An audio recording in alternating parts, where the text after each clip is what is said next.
Letitia James spent years saying no one is above the law. But what if I told you she might be the one looking at a RICO charge? 12 frauds, 2 states, 4 decades, over $10 million in benefits. That's not just sloppy paperwork. That sounds like a criminal enterprise. It's as if Michael Corleone went to law school and got elected AG. So we gotta ask, is there a real possibility that Letitia James is facing a RICO investigation? Because the stakes are enormous.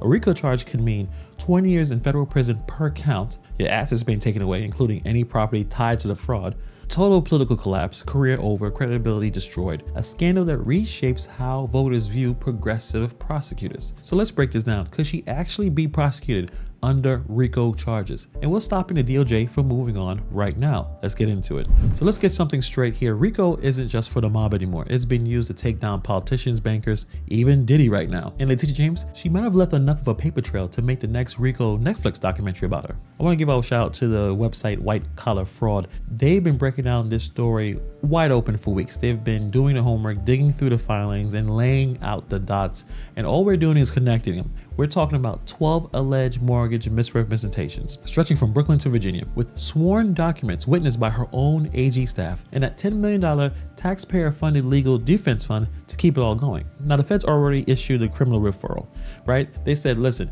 we're not going to touch this unless this stinks really bad, and this stinks really, really bad. Also, let's talk about why this isn't just one bad loan. This is the real estate version of Groundhog Day with lies instead of the groundhog. So this is the pattern. 1983, false marriage claim for mortgage benefits. 2001 to 2023, mislabeling a 5-family home as a 2-family on 10 different loans. In 2023, lying under oath the claim of Virginia investment was her primary residence. August 2nd, 2023, an email where she admits it won't be her primary residence. And then August 17th, 2023, signs a sworn statement saying it will be. Oh, and this is all witnessed by her own staff in the AG office. That's not just fraud, that's using a government office as a command center, like Scarface with a badge and a budget line. Under RICO law, if you operate an enterprise, commit at least 2 related crimes within 10 years, and use that enterprise to commit or conceal the crimes, then congratulations, you might qualify for racketeering. And you also will qualify for the Netflix miniseries and possibly a mugshot in grade scale. And Letitia James might have done this across 4 decades. So let's take a step back and compare Letitia James' situation to a RICO case that actually landed pretty hard, and it happened right here in New York. Meet Sheldon Silver, the former Speaker of the New York State Assembly. One of the most powerful men in Albany, Sheldon Silver, arrested today and now facing federal charges. The FBI took the powerful Democrat into custody today on federal corruption charges. Silver was on stage in Albany for Governor Andrew Cuomo's State of the State address. The FBI took Silver into custody this morning.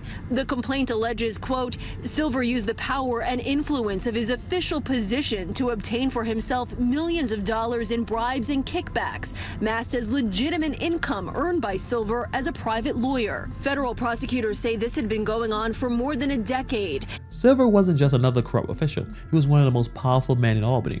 He had kings to the kingdom. Sounds familiar? Silver was convicted in 2015 for fraud, extortion, and other corruption charges under the federal RICO statute. He's convicted of fraud, extortion, and money laundering charges. A federal jury found Sheldon Silver guilty of all counts, 7 counts.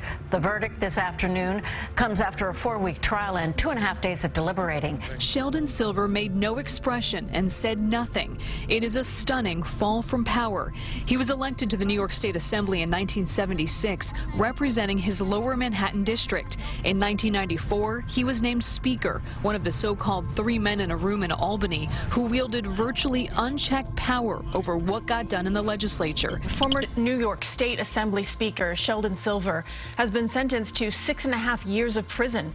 He was convicted on federal bribery and extortion charges in 2015. That was overturned on appeal, but Silver was convicted again in 2018. He used his public office to steer millions of dollars in state grants and real estate deals to law firms that kicked him back referral fees, pocketing near $4 million in secret payments. This case had everything prosecutors love: a systematic abuse of power over many years, the use of the government office as a vehicle for the crimes, hidden financial benefit to the official, complex cover-up attempts to conceal the paper trail. Now lining up next to Letitia James. Remember, she allegedly misrepresented the property details on mortgage documents going back to the 80s. She used her government email and staff to witness and validate sworn false statements. She obtained favorable loan terms through deception and secured a $10 million defense fund using taxpayer money. And she allegedly concealed these misrepresentations with the help of her office resources. So the similarities are undeniable. Where Silver used his legislative clout to enrich himself, James allegedly used the credibility and the institutional power of the Attorney General's office. Silver was sentenced to more than 6 years in prison. He eventually died while serving his sentence,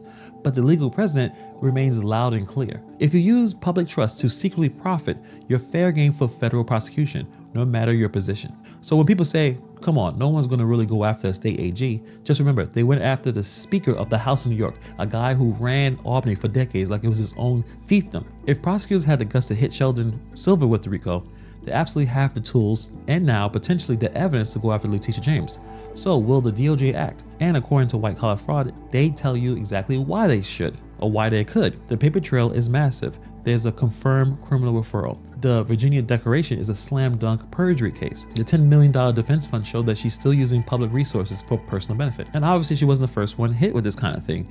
Sheldon Silver got hit and he had to go to jail. They can argue this isn't about politics, it's about the integrity of the law. So if they don't prosecute this, then what are RICO laws even for? Is it just a fancy word we throw out when we watch a mob movie? Also, we have to ask this question, why the DOJ might not want to do it, why they might stay quiet and not necessarily pursue a RICO case. Letitia James is a Democrat, obviously, that goes after Trump, and prosecute her will cause a media circus bigger than the Kardashians trying to host a State of the Union address. And it's possible the DOJ may be cautious about appearing political, but at this point, I think with Trump running things, I don't think they necessarily may care. They may go after her anyway, because obviously Trump probably wants her down. And also, if she resigns somehow, like she resigns quietly and doesn't run again, maybe they might consider that a win and maybe not pursue anything further. But I don't think that's going to happen. I think by ignoring it, it may be dangerous. If the public sees the hypocrisy, it confirms that there's only one set of rules, and it's for them and there's another for us. It's like Monopoly, except some people get to skip jail entirely. It isn't just about Letitia James. It's about whether the systematic abuse of power matters anymore. If she could walk away from this,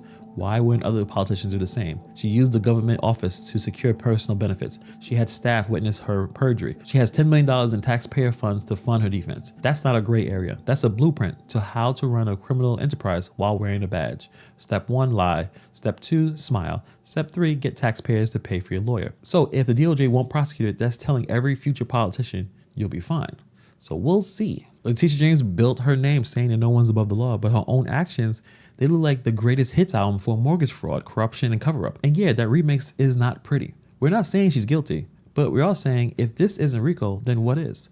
Let me know in the comments below. Do you believe that this is grounds for a RICO charge, or do you think it's a little bit too much and a little bit over the top? Shout out to White Collar Fraud with the information, doing fantastic work. I think it's worth checking out if you are interested in what's going on in New York, especially with the Attorney General. And like and subscribe if you're interested in more of this content. We're going to be staying with Letitia James for the end, to be honest. And if you're interested in that, please subscribe. Also, if you want to support further the Patreon, and also sign up to my email newsletter so you can always check out what's going on in this channel. Thank you for taking time to watch this video, and I'll see you guys in the next video.